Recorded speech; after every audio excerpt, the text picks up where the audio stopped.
एक छोटे से गांव हसीपुर में दो पक्के दोस्त रहते थे, टिंकू और पिंकू। टिंकू था थोड़ा शरारती और दिमागदार, जो हमेशा नए नए आइडिया सोचता रहता था। वहीं पिंकू था उसका उल्टा, मस्तीखोर, खाने का शौकीन और थोड़ा गोलू मोलू सा। इनकी दोस्ती इतनी गहरी थी कि गांव वाले इन्हें टिंकू पिंकू के नाम से ही बुलाते थे। एक दिन टिंकू अपने घर के स्टोर रूम में खेल रहा था। वहां उसे एक पुरानी टूटी फूटी साइकिल मिली। चेन ढीली थी, पहिए घिसे हुए थे, लेकिन जब उसने उसकी घंटी बजाई तो एक अजीब सी जादुई धुन निकली, टिंग टोंग टिंग टोंग। साथ ही हैंडल पर एक छोटी सी नीली लाइट जल उठी।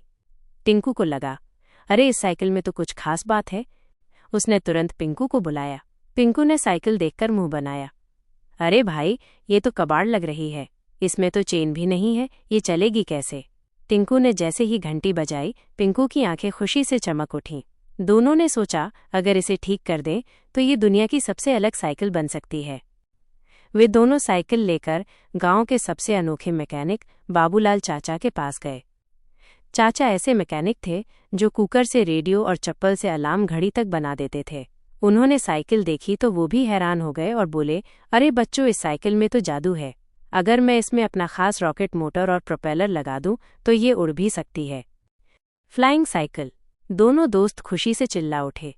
अगले दिन तक चाचा ने साइकिल को एकदम नया बना दिया। पीछे एक प्रोपेलर, हैंडल के नीचे एक सीक्रेट बटन और हल्के फुल्के टायर। अब ये साइकिल किसी कार्टून मशीन जैसी लग रही थी। अगली सुबह टिंकू और पिंकू ने साइकिल को टेस्ट करने का फैसला किया। टिंकू ने हैंडल पकड़ा और पूछा, रेडी पिंकू? पिंकू डरते हुए बोला, हाँ भाई, चला ले, लेकिन अगर गिरे तो तू जिम्मेदार होगा। टिंकू ने बटन दबाया और धुर धुर की आवाज के साथ साइकिल हवा में उठ गई।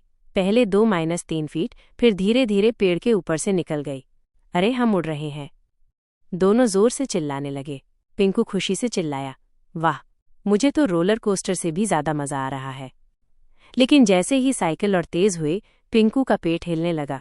वो बोला, रुको रुको, मुझे लग रहा है मैं गिर जाऊंगा। टिंकू हंसते हुए बोला, टेंशन मत ले, ये है हमारी फ्लाइंग साइकिल।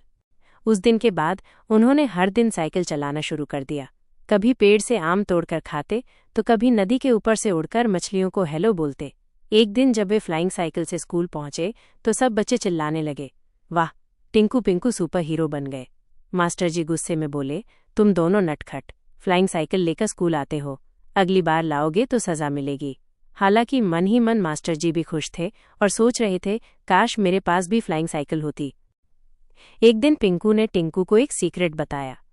उसने कहा, टिंकू भाई, मैंने सुना है गांव के पीछे एक चॉकलेट जंगल है, जहां चॉकलेट के पेड़ लगते हैं, किटकैट आम की तरह लटकते हैं और आइसक्रीम के झरने भी हैं। टिंकू ने तुरंत कहा, चल फिर फ्लाइंग साइकिल से चलते हैं। दोनों उड़कर पहाड़ों के ऊपर से निकले और उन्हें एक चमकता हुआ जंगल दिखा। सच में वहां चॉकलेट के पेड़ थे, लॉलीपॉप की झाड़ियां और डेयरी मिल्क के फूल। पिंकू तो पागल ही हो गया। उसने तुरंत साइकिल रोकी और चॉकलेट तोड़ने लगा। लेकिन वहां एक गार्ड था, मोटलू हाथी। वो जंगल का रखवाला था। उसने गुस्से से कहा, ये जंगल मेरा है, बिना इजाजत चॉकलेट कैसे तोड़ रहे हो। पिंकू घबरा गया और बोला, माफ कर दो मोटलू भाई, हम तो बस स्वाद लेना चाहते थे। मोटलू ने थोड़ा सोचा और कहा, ठीक है, लेकिन एक शर्त है, मुझे तुम्हारी फ्लाइंग साइकिल पर एक सवारी चाहिए। दोनों मान गए और मोटलू को बिठा लिया, लेकिन जैसे ही वो बैठा, साइकिल धड़ाम से नीचे गिर गई क्योंकि वो बहुत भारी था। टिंकू और पिंकू हंस हंस कर लोटपोट हो गए। टिंकू ने कहा, मोटलू भाई, आपके लिए हमें साइकिल को और मजबूत बनाना पड़ेगा। वे फिर से बाबूलाल चाचा के पास गए। इस बार उन्होंने बड़े टायर और सुपर स्प्रिंग लगा दी।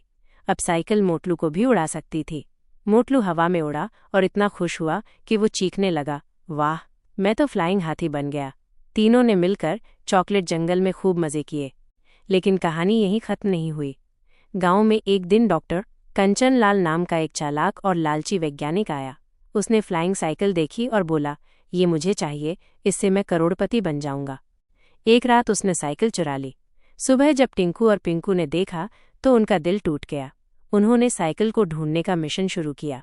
जंगल, गांव और नदी, सब जगह खोज की और आखिरकार उन्हें वैज्ञानिक की लैब मिल गई। वहां साइकिल टूटी फूटी हालत में पड़ी थी। पिंकू चुपके से लैब में घुस गया और साइकिल को फिर से एक्टिवेट किया, जबकि टिंकू वैज्ञानिक को बातों में लगाए रहा। जैसे ही बटन दबाया, साइकिल धुर्र की आवाज के साथ चलने लगी और दोनों उस पर बैठकर उड़ गए। वैज्ञानिक चिल्लाता रहा, रुको, ये साइकिल मेरी है। पर साइकिल तो उनकी थी, क्योंकि उसमें उनकी दोस्ती का जादू था। दोनों गांव लौट आए और सभी लोगों ने उन्हें सुपर हीरो कहकर उनका स्वागत किया। मास्टर जी भी बोले, तुम दोनों शरारती हो पर दिल के अच्छे हो, तुमने गांव का नाम रोशन किया है। टिंकू पिंकू मुस्कुराकर बोले, हमारी असली ताकत हमारी दोस्ती है और ये फ्लाइंग साइकिल उसी का नतीजा है। उसके बाद दोनों ने तय किया कि वे साइकिल का इस्तेमाल सिर्फ मस्ती और दूसरों की मदद के लिए करेंगे। कभी जंगल के जानवरों की मदद करेंगे, कभी दवाई जल्दी पहुंचाएंगे, तो कभी चॉकलेट जंगल में पिकनिक मनाएंगे। गांव के बच्चे उनकी तरह बनना चाहते थे। और फ्लाइंग साइकिल की ये कहानी सबके लिए एक मिसाल बन गई कि दोस्ती और हिम्मत से सब कुछ मुमकिन है।